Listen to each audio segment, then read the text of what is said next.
નમસ્કાર, પ્રણામ, સ્વાગત છે તમારું એક નવા વિડીયોમાં। મિત્રો, એક નાગરાજે જણાવ્યું કે કદાચ ગમે એવા દુશ્મન હોય તો પણ આ 4 વ્યક્તિને ઘરમાંથી બહાર ન કાઢો। મિત્રો, કદાચ તમે આજની આખી કહાની ધ્યાનથી સાંભળી લેશો તો અમારો વિશ્વાસ કરો કે ભવિષ્યમાં આવી ભૂલ કરવાથી બચી શકશો, જે ભૂલ કરવાથી મનુષ્ય પાપનો ભાગીદાર બને છે।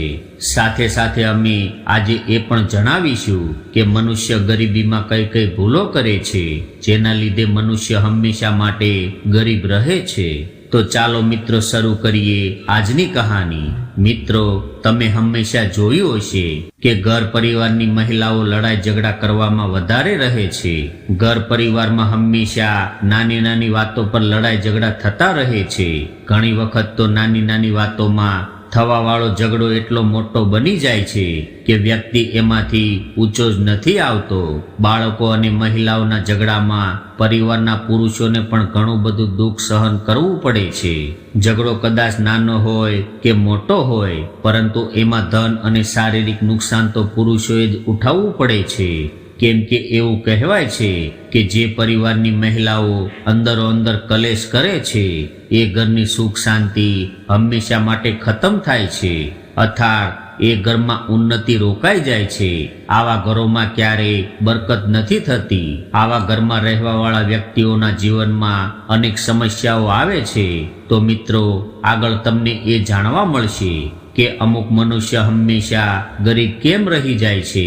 ઘણા સમય પહેલાની વાત છે। એક ગામમાં એક વૃદ્ધ માજી રહેતા હતા। એને 2 દીકરા હતા અને એના પતિનું અવસાન થઈ ગયું હતું। એના પરિવારમાં ટોટલ 3 વ્યક્તિ રહેતા હતા અને એની પાસે જમીન પણ જાજી હતી, નહીં થોડી એવી જમીન હતી। અને એ જમીનમાં જ આ વૃદ્ધ માજી પોતાના દીકરાઓ સાથે મળીને કામકાજ કરતા રહેતા। એના બંને દીકરાઓ ખૂબ મહેનતુ હતા। ધીરે ધીરે સમય વીતવા લાગ્યો અને દીકરા જ્યારે જુવાન થયા અને વિવાહ લાયક થયા એટલે આ વૃદ્ધ માજીએ પોતાના બંને દીકરાઓના વિવાહ કરાવ્યા। હવે બંને દીકરાઓની વહુઓ ઘરમાં આવી હતી એટલે બધું જ સારી રીતે ચાલતું હતું અને પરિવારમાં ઘણો બધો પ્રેમ હતો।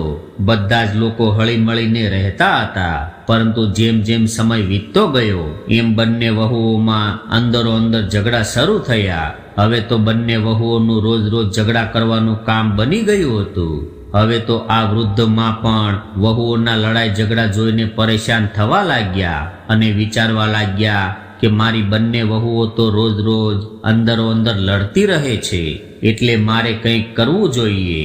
એટલે માએ આ લડાઈ ઝઘડાની વાત પોતાના દીકરાઓને કરી। ત્યારબાદ દીકરાઓએ પોતપોતાની પત્નીઓને સમજાવવાની કોશિશ કરી, પરંતુ એનામાં કોઈ ફરક ન પડ્યો। ત્યારે એક દિવસ આ વૃદ્ધ માએ વિચાર કર્યો કે જ્યારે અમે 3 લોકો ઘરમાં રહેતા હતા ત્યારે તો ખૂબ સારી રીતે અમારું ગુજરાન ચાલતું હતું અને હવે મને એવું લાગે છે કે ઘરમાં હવે 5 લોકો થયા છીએ, એટલા માટે અમારા ઘરનો ખર્ચો પૂરો નથી થઈ શકતો અને કદાચ એટલા માટે જ આ લડાઈ ઝઘડા થતા હશે।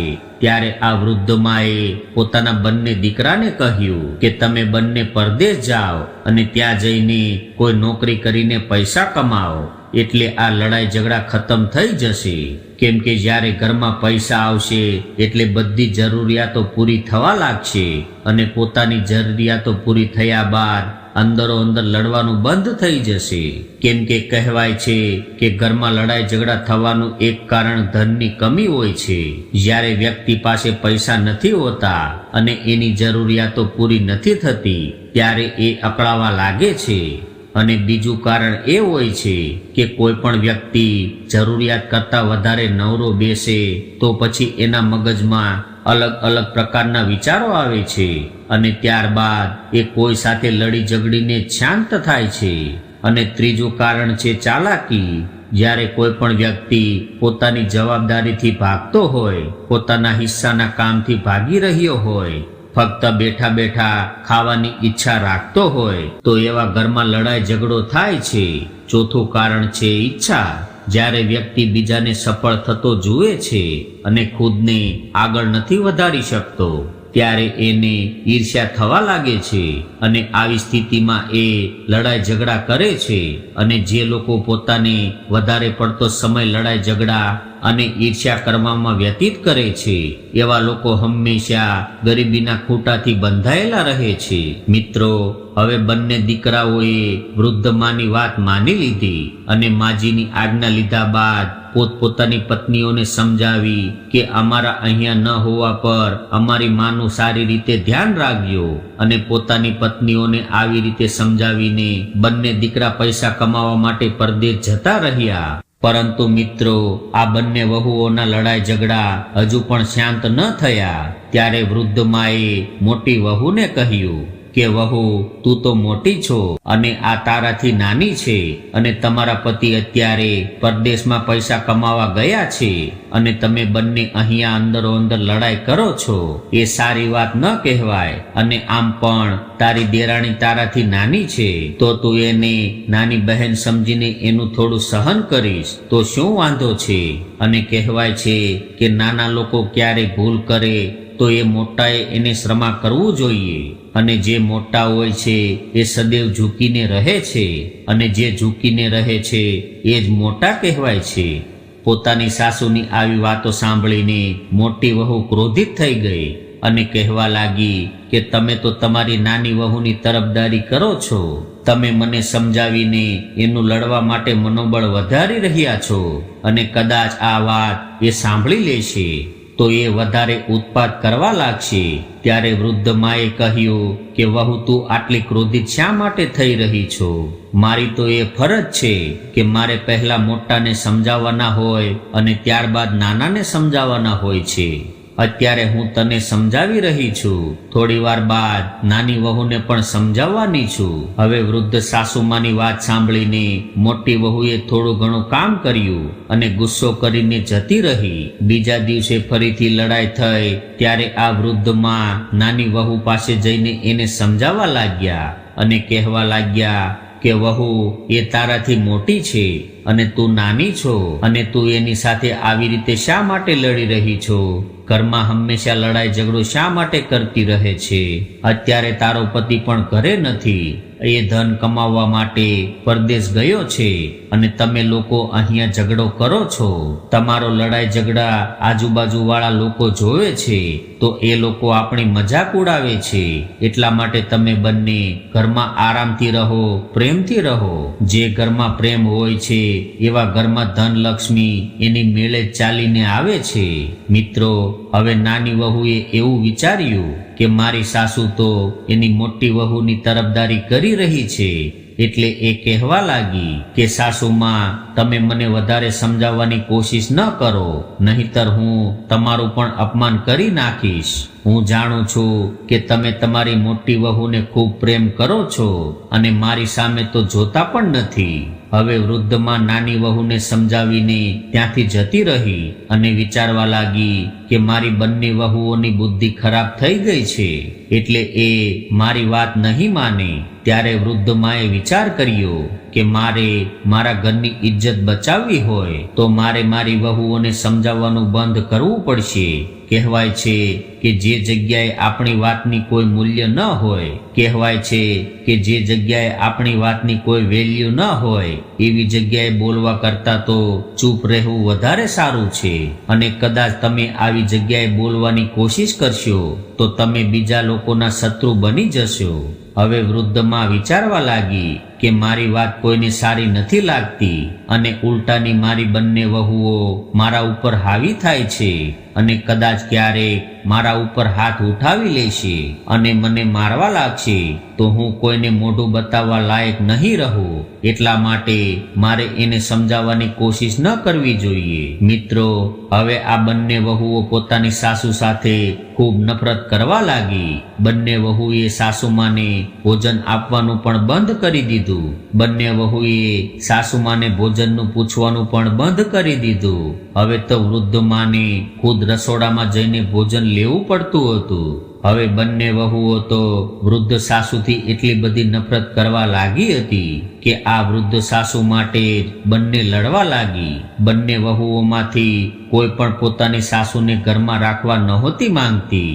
બંને વહુઓ એવું ચાહતી હતી કે અમારી વૃદ્ધ સાસુમાં ઘરમાંથી ભાગી જાય અથવા તો ક્યાંક મરી જાય, પરંતુ એને એવું કોઈ બહાનું નહોતું મળી રહ્યું કે જેનાથી એ પોતાની વૃદ્ધ સાસુને ઘરમાંથી બહાર કાઢી શકે. મિત્રો, બીજા દિવસે બંને વહુએ પોતાની લડાઈ ફરી શરૂ કરી. ત્યારે વૃદ્ધમાં ઘરેથી નીકળીને જંગલમાં ઘાસ કાપવા જતી રહી, કેમ કે એવું કહેવાય છે કે વ્યર્થના લડાઈ ઝઘડા પોતાના કાનોથી સાંભળવા પણ ન જોઈએ. કદાચ તમે ત્યાં ઊભા રહીને લડાઈ ઝઘડા સાંભળશો તો એવું બની શકે છે કે એ ઝઘડામાં તમારે પણ બોલવું પડે. એટલે સૌથી સારી વાત એ છે કે જેટલું બની શકે એટલા જલ્દી તમે ત્યાંથી નીકળી જાઓ. વૃદ્ધમાં ઘાસ કાપવા માટે જંગલમાં જતી રહી અને સાંજે પાછી આવતી રહી. ત્યાં સુધીમાં તો બંને વહુઓની લડાઈ ખતમ થઈ ગઈ હતી. આવી રીતે બીજા દિવસે પણ વહુઓની લડાઈ પ્રારંભ થઈ. એટલે વૃદ્ધમાં જંગલમાં જતી રહી. એક દિવસ માજી જંગલમાં ઘાસ કાપી રહી હતી. એ સમયે જ એની પાસે એક વિશાળ નાગ આવ્યો. જ્યારે આ નાગને જોઈને માજી ગભરાવા લાગ્યા અને વિચારવા લાગ્યા કે આજે આ નાગ મારો જીવ લઈ લેશે. ત્યારે જ નાગ મનુષ્યની ભાષામાં બોલવા લાગ્યો અને કહેવા લાગ્યો કે હે વૃદ્ધ માતા, તમે ડરતા નહીં. હું તમને કોઈ નુકસાન નહીં પહોંચાડું. હું તમારી સાથે મારું દુઃખ વ્યક્ત કરવા આવ્યો છું. હું ખૂબ જ દુઃખી અને પરેશાન છું. નાગ જ્યારે મનુષ્યની ભાષામાં માતા સાથે આવી રીતે બોલવા લાગ્યો ત્યારે આ માજીના મનને શાંતિ મળી અને વિચારવા લાગી કે આ નાગ મનુષ્યની ભાષામાં વાત કરી રહ્યો છે. આ બધું શું છે? આવું વિચારીને આ માજીએ નાગને પૂછ્યું કે હે નાગ દેવતા, તમારે શું પરેશાની છે? મને જણાવો. ત્યારે નાગ કહેવા લાગ્યો કે હે માતા, ઘણા દિવસોથી હું ભૂખ્યો છું. કદાચ તમે મને કંઈક ખાવા માટે આપશો તો મારા પ્રાણ બચી જશે. હું મારા મોતની નજીક પહોંચી ગયો છું, કેમ કે હું જે આશ્રમ પર રહેતો હતો અને એ આશ્રમના સાધુ મહાત્માનું અવસાન થયું છે. એ સાધુ મહાત્મા એક ગાય રાખતા હતા.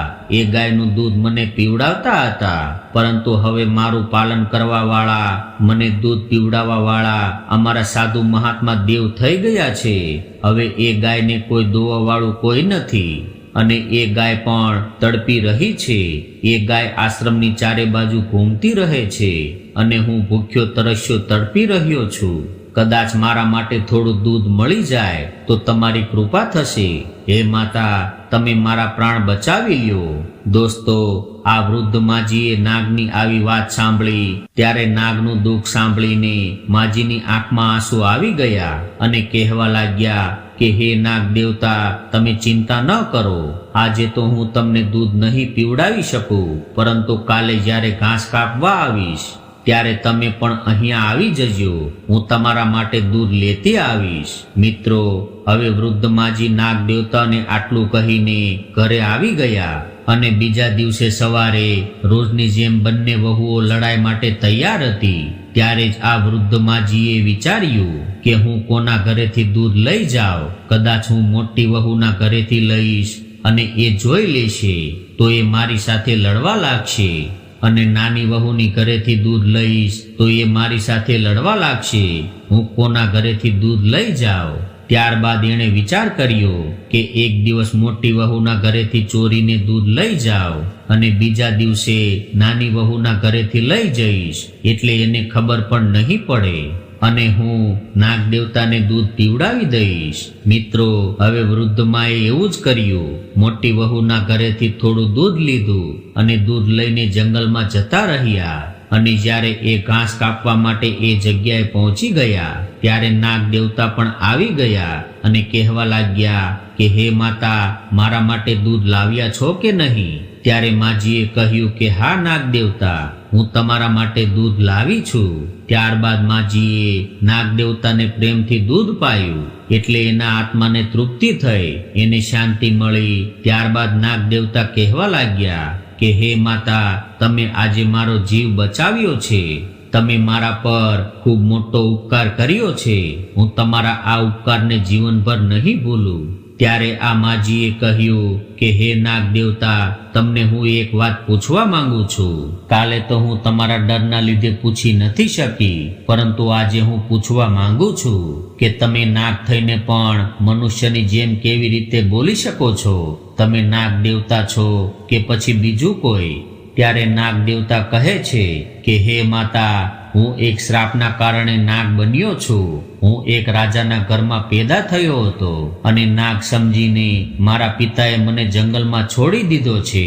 મારો આ શ્રાપ 21 વર્ષનો હતો અને મારી મુક્તિમાં હવે જાજો સમય બાકી નથી રહ્યો. 1 વર્ષ બાદ મને ફરીથી મનુષ્યનું શરીર મળી જશે અને હું એ સમયની રાહ જોઈ રહ્યો છું.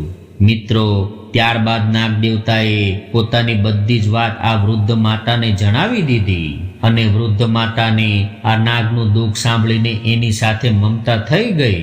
હવે તો આ માજી પોતાની વહુઓના ઘરેથી દૂધ ચોરીને લાવતી હતી અને નાગ દેવતાને પીવડાવતી હતી. આવી રીતે રોજ નાગને દૂધ પીવડાવવા લાગી. નાગને હવે એવું લાગતું હતું જાણે કે એને એની સગીમાં મળી ગઈ હોય. મિત્રો, એક દિવસ આ વૃદ્ધ માજીની વહુએ જોયું કે રોજ એનું દૂધ ઓછું થાય છે, એટલે વહુએ મનમાં વિચાર કર્યો અને બંને વહુઓ વાતો કરવા લાગી કે આપણું દૂધ કોઈ ચોરી કરે છે, પરંતુ દૂધ ચોરવા માટે આપણા ઘરમાં કોણ આવે છે? ત્યારબાદ એમણે વિચાર કર્યો કે કેવળ આપણી સાસુ આપણા રસોડામાં જાય છે તો પછી આપણું દૂધ બીજું કોણ ચોરી કરી શકે? ત્યારબાદ બંને વહુઓએ યોજના બનાવી અને છુપાઈને જોવા લાગી. આ બાજુ બીજા દિવસ મહી રોજની જેમ મોટી વહુના રસોડામાં ઘૂસી ગઈ. બંને વહુઓ તો છુપાઈને જોઈ રહી હતી. હવે માજીએ મોટી વહુના ઘરેથી દૂધ લીધું અને સાડીના પલ્લુમાં છુપાવીને ઘાસ કાપવા જંગલમાં જતી રહી. આ બાજુ વૃદ્ધ સાસુને દૂધ લઈ જતા આ બંને વહુઓ જોઈ રહી હતી. ત્યારે નાની વહુએ કહ્યું કે ચાલો આપણે એ જોઈએ કે આપણી સાસુ આ દૂધ ચોરીને જંગલમાં ક્યાં જાય છે અને કોને પીવડાવે છે. એ ખુદ પીવે છે કે કોઈ બીજાને પીવડાવે છે, એ આપણે જાણવું જોઈએ. હવે માજી જંગલ તરફ ચાલવા લાગ્યા અને પાછળ પાછળ છુપાઈને આ બંને વહુઓ પણ ચાલવા લાગી. આ બાજુ માજી એ જગ્યાએ પહોંચી ગયા જ્યાં એ રોજ ઘાસ કાપવા આવતા હતા અને જ્યાં રોજ દૂધ પીવા નાગ દેવતા આવતા હતા. પાછળથી બંને વહુઓ છુપાઈને જોઈ રહી હતી. ત્યારે એણે જોયું કે એની સાસુમાં પાસે એક મોટો ભયંકર નાગ આવ્યો અને એની સાસુ આ નાગને દૂધ પીવડાવવા લાગી. મિત્રો, હવે વહુઓએ જોયું કે અમારી સાસુમાં એક ભયાનક નાગને દૂધ પીવડાવી રહી છે અને આ નાગ તો ખૂબ વિશાળ છે. આવો નાગ તો અમે ક્યારેય જોયો નથી. નાગને દૂધ પીતો જોઈને બંને વહુઓ ગભરાવા લાગી અને કહેવા લાગી કે આ નાગ કોઈ રાક્ષસ હશે અને આપણી સાસુ પણ એની કોઈ સાથી હશે. મને તો એવું લાગે છે કે આપણી સાસુ કોઈ ડાકણ છે. ક્યાંક એવું ન બને કે આપણી સાસુ આપણને પણ ખાઈ જાય અથવા તો આપણા બાળકોને ખાઈ જાય. આપણે આને આજે ઘરમાં નહીં ઘૂસવા દઈએ. મિત્રો, હવે બંને વહુઓને બહાનું મળી ગયું હતું અને આવો નિર્ણય લીધા બાદ બંને વહુઓ પોતાના ઘરે આવતી રહી. આ બાજુ વૃદ્ધ માજી નાગને દૂધ પીવડાવે છે અને ઘાસ લઈને પોતાના ઘર તરફ ચાલવા લાગ્યા અને ઘરે પહોંચીને જોયું તો ઘરનો દરવાજો બંધ હતો અને બંને વહુઓ દંડા લઈને અંદર ઊભી હતી. જ્યારે માજીએ દરવાજો ખખડાવ્યો ત્યારે બંને વહુએ દરવાજો ખોલ્યો. ત્યારે વૃદ્ધ માજીએ જોયું કે બંને વહુઓના હાથમાં દંડા છે. ત્યારે માં પૂછવા લાગી કે તમે બંને આવી રીતે દંડા લઈને શા માટે ઊભી છો? ત્યારે બંને વહુઓ એક સાથે કહેવા લાગી કે અરે ડોશી, તું એક ડાકણ છો, તું અમને ખાઈ જઈશ અથવા તો અમારા બાળકોને ખાઈ જઈશ. ત્યારે વૃદ્ધમાં કહેવા લાગી કે અરે વહુઓ, તમે શું કહી રહી છો? હું તમારી સાસુ છું, હું કોઈ ડાકણ નથી કે હું તમારા બાળકોને ખાઈ જાઉં. અરે તમારા બાળકો તો મને મારા જીવ કરતા પણ વહાલા છે અને તમે કેવી વાતો કરી રહી છો? ત્યારે બંને વહુઓ કહેવા લાગી કે એ ડોશી, અમને મૂર્ખ ન બનાવ, અમે તને જોઈ લીધી છે. કે તું એક મહાભયંકર નાગને દૂધ પીવડાવે છે. અમારા ઘરમાંથી ચોરી કરીને દૂધ લઈને એ નાગને પીવડાવે છે અને એ નાગ કોઈ રાક્ષસ જેવો લાગે છે અને તું એની સાથે કોઈ ડાકણ છો, એટલે અમે તારો વિશ્વાસ કેવી રીતે કરી શકીએ? એટલે આજ પછી તમારા માટે આ ઘરમાં કોઈ જગ્યા નથી. આજ પછી તમારો અમારી સાથે કોઈ સંબંધ નથી રહ્યો. મિત્રો, વૃદ્ધ માએ ખૂબ અજીજી કરી અને કહ્યું કે તમે જેવું વિચારી રહી છો એવું કંઈ નથી. આ ઘર મારું છે, એટલે મને અંદર આવવા દો. મિત્રો, પરિણામ એ આવ્યું કે બંને વહુઓએ આ વૃદ્ધ માને ઘરમાં ઘૂસવા ન દીધી. જ્યારે વૃદ્ધ માજીએ અંદર ઘૂસવાની કોશિશ કરી એટલે વહુએ એક દંડો મારી દીધો અને એને ધક્કા મારીને ઘરમાંથી બહાર કાઢી મૂકી. મિત્રો, રાતનો સમય હતો એટલે વૃદ્ધ માતા રડવા લાગી અને કહેવા લાગી કે હે વહુઓ, આટલી રાત્રે હું ક્યાં જઈશ? ત્યારે વહુએ કહ્યું કે ગમે ત્યાં જઈને મરી જાઓ, અમારે તમારી સાથે કોઈ મતલબ નથી. ત્યારબાદ વહુઓએ દરવાજો બંધ કરી દીધો એટલે માં ત્યાં બેસીને રડવા લાગી અને વિચારવા લાગી કે હવે રડવાથી શું ફાયદો? મારી વહુઓ તો દરવાજો નહીં ખોલે, એટલે મારે ક્યાંક બીજે રહેવાનું ઠેકાણું શોધવું જોઈએ. હવે વૃદ્ધ માતા રડતી રડતી એ જગ્યાએ પહોંચી ગઈ જ્યાં એ રોજ ઘાસ કાપતી હતી અને એ નાગ દેવતાની રાહ જોવા લાગી. પરંતુ રાત્રે નાગ દેવતા ન આવ્યા, કેમ કે એ રોજ દિવસે જ આવતા હતા અને જે જગ્યાએ માતા નાગને દૂધ પીવડાવતી હતી એ જગ્યાએ એક વિશાળ ઝાડ હતું. એટલે આ ઝાડના થડ પાસે બેસીને આખી રાત વ્યતીત કરી અને જ્યારે સવાર થયું ત્યારે રોજની જેમ સમય અનુસાર નાગ દેવતા આવી ગયા. ત્યારે નાગ દેવતાને માજી ક્યાંય જોવા ન મળ્યા એટલે નાગ દેવતા આજુબાજુમાં જોવા લાગ્યા. નાગ દેવતાએ જોયું કે આ વૃક્ષના થડ પાસે બેસીને માતા રડી રહી હતી એટલે નાગ દેવતા એની પાસે પહોંચી ગયા અને કહેવા લાગ્યા કે હે માતા, તમને શું થયું છે? તમને શું પરેશાની છે? તમે શા માટે રડી રહ્યા છો? ત્યારે વૃદ્ધ માતા રડતા રડતા કહેવા લાગી કે હે નાગ દેવતા, મારી વહુએ મને ઘરમાંથી બહાર કાઢી મૂકી છે. હું તમને દૂધ પીવડાવવા લાવતી હતી, એ દૂધ મારી વહુઓથી છુપાવીને લાવતી હતી, પરંતુ મારી વહુઓને મારા અને તમારા વિશે ખબર પડી ગઈ છે એટલે એ એવું કહે છે કે હું ડાકણ છું અને તમે એક માયાવી રાક્ષસ છો. અને મારી વહુઓ એવું કહે છે કે હું એના બાળકોને મારીને ખાઈ જઈશ, એટલા માટે એણે મને ઘરમાંથી કાઢી મૂકી છે. મારા દીકરાઓ અત્યારે ઘરમાં નથી. મારા બંને દીકરાઓ પરદેશમાં ધન કમાવા માટે ગયા છે. હવે હું શું કરું? ક્યાં જાઉં? મિત્રો, આ વૃદ્ધ માતાએ બધી જ વાત નાગ દેવતાને જણાવી દીધી. ત્યારે નાગ દેવતા કહેવા લાગ્યા કે માતા, તમે ગભરાતા નહીં અને મને તમારો દીકરો સમજો. આજથી હું તમારો દીકરો છું. મિત્રો, નાગની વાત સાંભળીને વૃદ્ધ માતા ખૂબ પ્રસન્ન થયા. ત્યારબાદ નાગ દેવતા વૃદ્ધ માજીને ઘોર જંગલમાં એક આશ્રમ પર લઈ ગયા. ત્યારે વૃદ્ધ માતા કહેવા લાગી કે હે નાગ દેવતા, આ આશ્રમ કોનો છે? આ આશ્રમ તો ખૂબ રમણીય છે. ત્યારે નાગ દેવતા કહેવા લાગ્યા કે હે માતા, આ અમારા સાધુ મહાત્માનો આશ્રમ છે જે અત્યારે દેવ થઈ ગયા છે અને આ જગ્યાએ જ હું રહેતો હતો અને એ સાધુ મહાત્મા આ આશ્રમે જ મને ગાયનું દૂધ પીવડાવતા હતા અને આ ગાય પણ અહીંયા જ ક્યાંક ઘૂમી રહી હશે. એ ગાય બિચારી તડપી રહી હશે. કદાચ એ આપણને જોઈ લેશે તો એ અહીંયા જરૂર આવશે.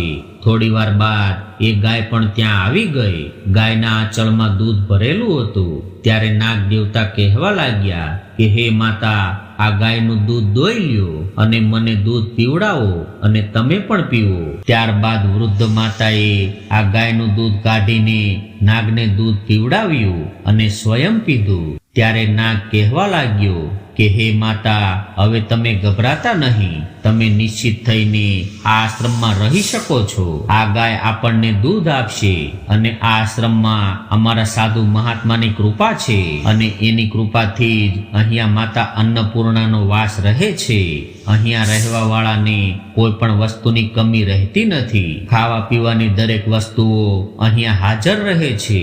મિત્રો, આ સાંભળીને માજી ખૂબ રાજી થયા અને ત્યારબાદ નાગદેવતા સાથે આ વૃદ્ધ માજી આશ્રમ પર આરામથી રહેવા લાગ્યા. હવે આ નાગ રોજ સવારે બહાર ફરવા જતો અને સાંજો પાછો આવી જતો અને આ માજી અને ગાય આશ્રમમાં આરામથી રહેતા હતા. ગાય રોજ ઘાસ ચરવા જતી અને સાંજે એ પણ પાછી આવતી રહેતી. સાંજના સમયે ત્રણેય સાથે બેસીને ભોજન કરતા અને ખૂબ પ્રેમથી રહેતા હતા. એક દિવસ નાગ ફરવા માટે જંગલમાં ગયો, પરંતુ સાંજે પાછો ન આવ્યો. ત્યારે માજીને ખૂબ ચિંતા થવા લાગી, કેમ કે એ ત્રણેય રોજ સાથે બેસીને ભોજન કરતા હતા. સાંજે ગાય તો પાછી આવી ગઈ, પરંતુ નાગ ન આવ્યો. હવે વૃદ્ધ માજી રાહ જોવા લાગ્યા કે મારો દીકરો નાગ આટલું અંધારું થઈ ગયું છે તો પણ હજુ સુધી નથી આવ્યો. હવે વૃદ્ધ માજી આખી રાત નાગની રાહ જોવા લાગ્યા. એણે કંઈ ખાધું નહીં, આખી રાત ભૂખ્યા રહ્યા, પરંતુ એ નાગ પાછો ન આવ્યો. બીજા દિવસે સવારે સ્વયં માજી નાગને શોધવા માટે જંગલમાં નીકળી પડ્યા. જ્યારે જંગલમાં જઈને માજીએ જોયું કે જંગલમાં એક ઝાડ આડું પડેલું હતું અને આ નાગ એની ડાળીઓ નીચે દબાઈ ગયેલો હતો. નાગને ડાળીઓ નીચે દબાયેલો જોઈને માજી વ્યાકુળ થવા લાગ્યા અને ગાયની મદદથી ઝાડની ડાળીઓને હટાવી ત્યારબાદ નાગને ત્યાંથી બહાર કાઢ્યો. મિત્રો, આ નાગ હવે ખરાબ રીતે ઘાયલ થઈ ગયો હતો.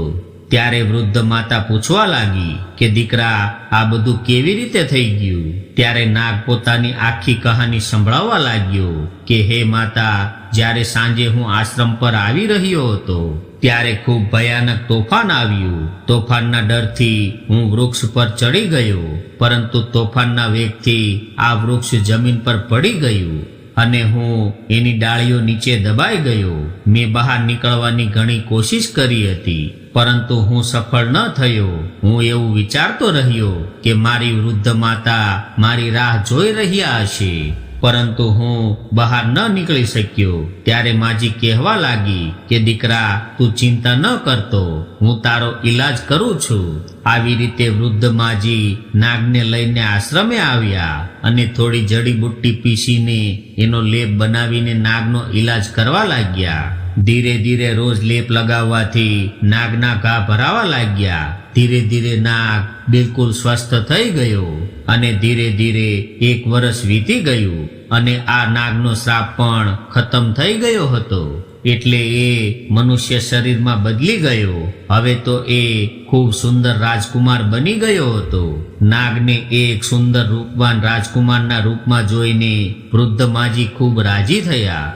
હવે આ ત્રણેય થોડા દિવસ સુધી તો આશ્રમ પર રહ્યા અને એક દિવસ વૃદ્ધ માજીએ એવું કહ્યું કે દીકરા, હવે આપણે તારા પિતા પાસે જવું જોઈએ. આવું કહીને વૃદ્ધ માજી પૂછવા લાગ્યા કે બેટા, તું ક્યાંનો રહેવા વાળો છો? તે જણાવ્યું હતું કે તું એક રાજાનો દીકરો છો. ત્યારે આ રાજકુમાર કહેવા લાગ્યો કે નહીં માં, હું ત્યાં નહીં જાઉં. હું એ પિતાને જોઈને શું કરીશ જે પિતાએ મને જંગલમાં ફેંકી દીધો હતો. ત્યારે વૃદ્ધ માજીએ સમજાવ્યું કે હે દીકરા, એ સમયે તો તું એક નાગના રૂપમાં હતો.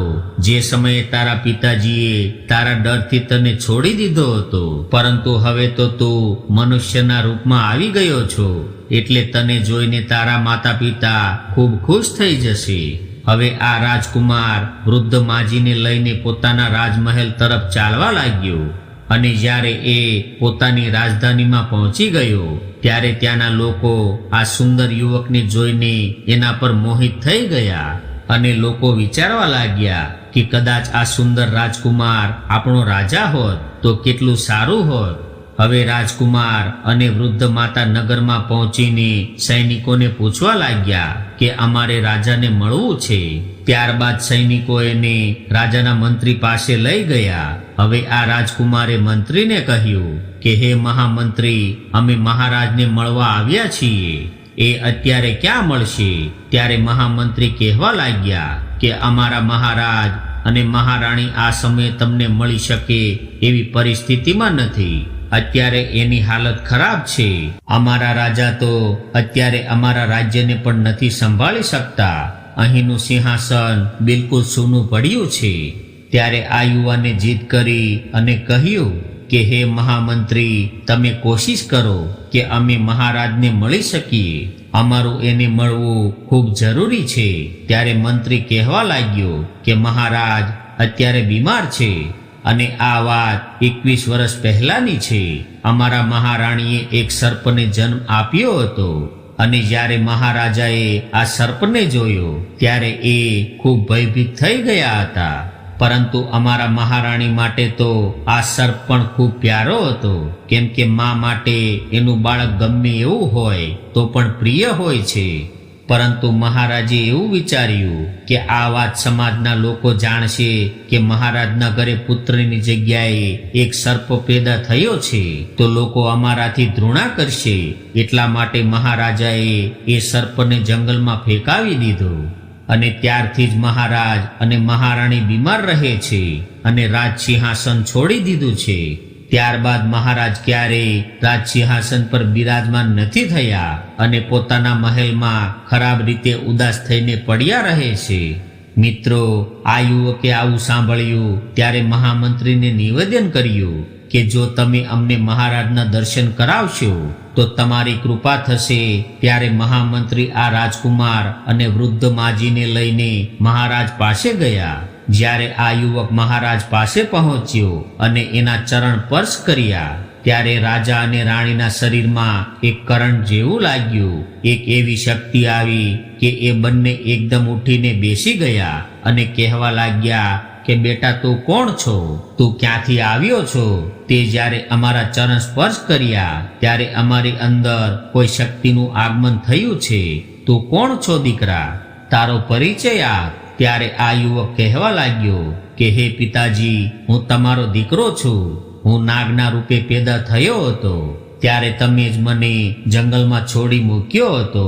મને 21 વર્ષનો શ્રાપ હતો અને આ 1 વર્ષ પહેલા જ મારો શ્રાપ ખતમ થયો છે. હવે હું ફરીથી મનુષ્ય સ્વરૂપે આવી ગયો છું.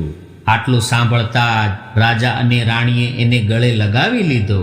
હવે તો રાજા અને રાણી ખૂબ જ ખુશ થઈ ગયા, કેમ કે વર્ષો બાદ એને પોતાના પુત્રના દર્શન થયા હતા.